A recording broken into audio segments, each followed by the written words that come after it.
बार अमेठी के लोकसभा चुनाव के अंदर एक नॉन गांधी यहाँ से लड़ रहे हैं किशोरी लाल शर्मा जी। ये बहुत ही क्लोज कॉन्फिडेंट माने जाते हैं गांधी फैमिली के और कांग्रेस के बहुत पुराने वर्कर रहे हैं। किशोरी जी, अगर मैं गलत नहीं हूँ, आप 1984 में कांग्रेस पार्टी से जुड़े थे कार्यकर्ता के, या फिर मैं गलत हूँ, कोई कुछ और?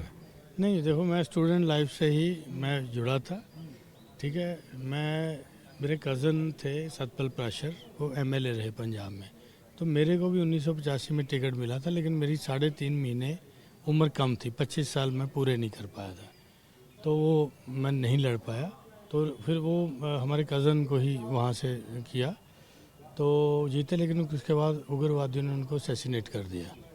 तो लेकिन मैं तब तक मैं दिल्ली आ चुका था, क्योंकि मैंने ग्रेजुएशन करी थी। तो उस समय एक प्रोग्राम राजीव जी ने लॉन्च किया था, जो फ्रेश ग्रेजुएट लोग थे जिनकी कांग्रेस आइडियोलॉजी में बिलीव करते थे, ऐसे लोगों को राजीव जी ने एक पूरे ऑल ओवर इंडिया ट्रेनिंग कराई थी तालकटोरा स्टेडियम दिल्ली में। तो उसके बाद फिर उन्होंने सेलेक्ट करके लोगों को डिफरेंट पार्ट्स में इंडिया के भेजा था, और वहाँ पे हम लोगों की ड्यूटी होती थी कैडर बिल्डिंग, प्लस उसमें 20 पॉइंट प्रोग्राम इंदिरा जी का चलता था, उसको मॉनिटरिंग करना कि ग्राउंड लेवल पे ये चल रहा है। क्योंकि सरकारी तो रिपोर्ट जो आती हैं वो आती हैं, आपको पता है, लेकिन राजीव जी का था कि काउंटर चेक भी हमारा पार्टी का रहना चाहिए कि वो चेक करे। तो हम ये काम करने थे। मैं मध्य प्रदेश में था, तो मैंने 7-8 ही महीने काम किया वहाँ पे, अप्रैल से लेके। वहाँ से आपका सफर शुरू हुआ? वहाँ से सफ़र मेरा स्टूडेंट से शुरू हुआ, लेकिन उसके बाद मैं अपने यूथ कांग्रेस का ज़िले का जनरल सेक्रेटरी भी था जब मैं आया साथ में। तो उसके बाद फिर हमारा वहाँ पे हुआ, फिर ऑल ओवर इंडिया 400 लोगों का कैंप था हमारा। डिफरेंट सारे ऑल ओवर इंडिया से लड़के थे, साउथ से भी, नॉर्थ ईस्ट से भी थे, वेस्ट से भी थे, यहाँ से भी थे। तो 10 लोगों की एक पोटेंशियल टीम चुनी गई थी। तो उस पोटेंशियल टीम में मैं था अपने वर्क के आधार पे।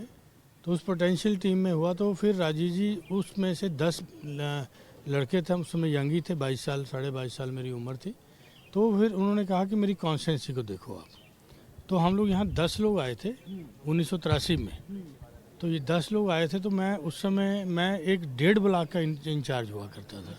ठीक है, मेरे पास आधा तिलोई होता था और एक बहादुरपुर होता था, जिससे आप फुर्सतगंज जाते हो तो उससे। तो 1.5 मेरा ये ब्लॉक की जिम्मेवारी यहाँ से शुरू हुई। मेरे साथ थे कांति गोहिल थे, गुजरात के थे, वो भी हाई पोटेंशियल लिस्ट में चुने गए थे।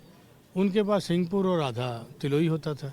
तो यहाँ से हमारा सफ़र यहाँ से शुरू हुआ। किशोरी जी, आप इतने पुराने समय से एसोसिएटेड हैं इस कॉन्स्टिट्यूएंसी से, रायबरेली से, आपको कब पता चला कि आप प्रत्याशी बनाए गए हैं इस बार? रात में ये हुआ, क्योंकि यहाँ जो जन भावना थी, मैं भी अपने को उसी में समाहित कर रहा था। तो जब ये हुआ तो रात में हुआ कि मैं निर्णय है, क्योंकि मैं एक ओबीडियंट सोल्जर हूँ, तो मैं उनकी बात को नहीं टाल सकता। उनको मैंने बताया कि भावना ये है, तो उन्होंने कहा कि नहीं, क्योंकि हम लोगों को उनको पूरे इंडिया में भी जाना है। तो फिर उन्होंने कहा कि नहीं, एक कॉन्स्टिट्यूंसी आपको पकड़नी पड़ेगी। तो फिर मैंने कहा कि जो आप तय कर दो। मैंने उनके छोड़ा नहीं कि मैं जो तय कर दूँगा मैं वहाँ से लड़ूंगा। किशोरी जी, लेकिन ये बात तो अगर हम राजनीति की बात करें, तो ये कहीं ना कहीं मौका दे रहा है बीजेपी को बोलने में कि भैया गांधी परिवार यहाँ से अमेठी से लड़ने डर गया और वो यहाँ से चला गया। उसको लेकर आपका क्या कहना है? क्योंकि देखिए, गांधी सरनेम यहाँ पे मैटर तो करता ही है। नहीं, देखिए मैं आपको बताऊं, वो अपना बात करते हैं 2019 के इलेक्शन की। ठीक है, आप ये बता दो कि 2019 के बाद भी क्या गांधी परिवार की यहाँ के लोगों ने प्रेजेंस फेल्ट करी? जब भी कभी कोरोना आया तो यहाँ पे बाकायदा उन्होंने ध्यान दिया। हर साल जो सोशल वर्क्स हमारे होते हैं, डिस्ट्रीब्यूशन ऑफ ब्लैंकेट जब सर्दी पड़ती है यहाँ देते हैं। उसके बाद जब कोरोना का काल था तो कितना राशन यहाँ पे बटा। ठीक है, मुसीबतें भी आई, हमारे यहाँ एसडीएम को भेज के रुकवाने की भी कोशिश किया। ठीक है, तो ये सारी चीज़ें हुई, वो जनता ने देखा कि कोई कर रहा है तो उसको रोकने की कोशिश की जा रही है कि हर मैटर को पॉलिटिक्स से नहीं जोड़ना चाहिए, क्योंकि पॉलिटिक्स क्या है? सेवा। ठीक है, जो सेवा कर रहा है, कोई भी करे, विरोधी करे, उसकी प्रशंसा होनी चाहिए। किशोरी जी, कहीं ना कहीं देखिए, एक बात और ज़रूर आती है कि क्या कांग्रेस पार्टी अनप्रिपेयर्ड थी चुनाव के लिए जो नाम निकालने में इतनी देरी हो गई? अगर आपका नाम पहले आता तो समझ लोगों को ज़रूर ये लगता कि सोचा समझा सब कुछ है, लेकिन फिर अभी लगा कि इतनी देर हो गई है। नहीं, देखिए क्या था कि यहाँ जो जनता है, क्योंकि इन्होंने राहुल जी को ये करके ये महसूस कर रहे थे कि हम कहीं ना कहीं अमेठी के गौरव मतलब चला गया हमारा, ठीक है। क्योंकि मैं जानता हूँ इस 40 साल में अमेठी ने कहाँ से कहाँ तरक्की किया है। जो आज लोग आने वाले हैं 5-7 साल की, उनको तरक्की नज़र नहीं आएगी यहाँ की। अगर 1983 में वो लोग आए होते तो उनको लगता कि यहाँ किस तरह की सड़कें थी, किस तरह का गांव का इंफ्रास्ट्रक्चर था, किस तरह यहाँ लाइट की क्या समस्या थी। क्योंकि हम लोगों ने यहाँ बेसिक इंफ्रास्ट्रक्चर यहाँ पहले डेवलपमेंट करने का काम किया।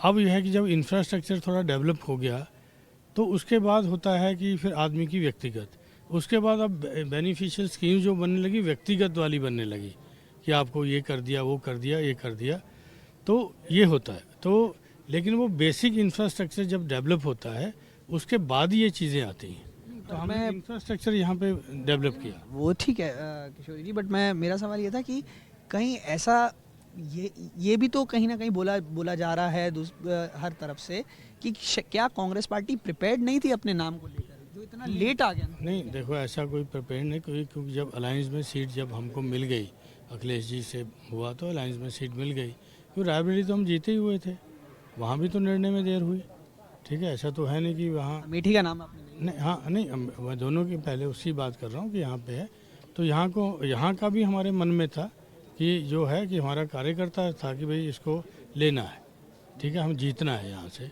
तो उनकी भावना की कदर करते हुए फिर ये हुआ कि भाई लड़ना तो है।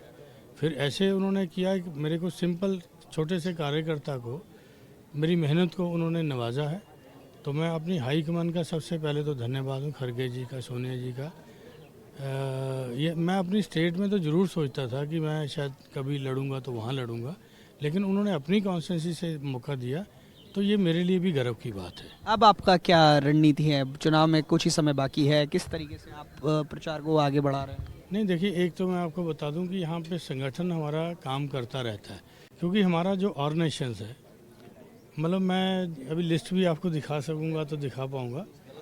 आप देखेंगे कि हमारा ग्राम सभा का अध्यक्ष है, BLA हमारा है, उसके बाद हमारे बूथ के प्रभारी, सह प्रभारी, जो इलेक्शनरिंग की मशीनरी है, ठीक है। अब ये है कि भाई कोई आदमी मतलब कम होता है, कुछ ज़्यादा होता है, तो लेकिन प्रेजेंस फेल्ट जो है हमारी हर गांव में, ठीक है।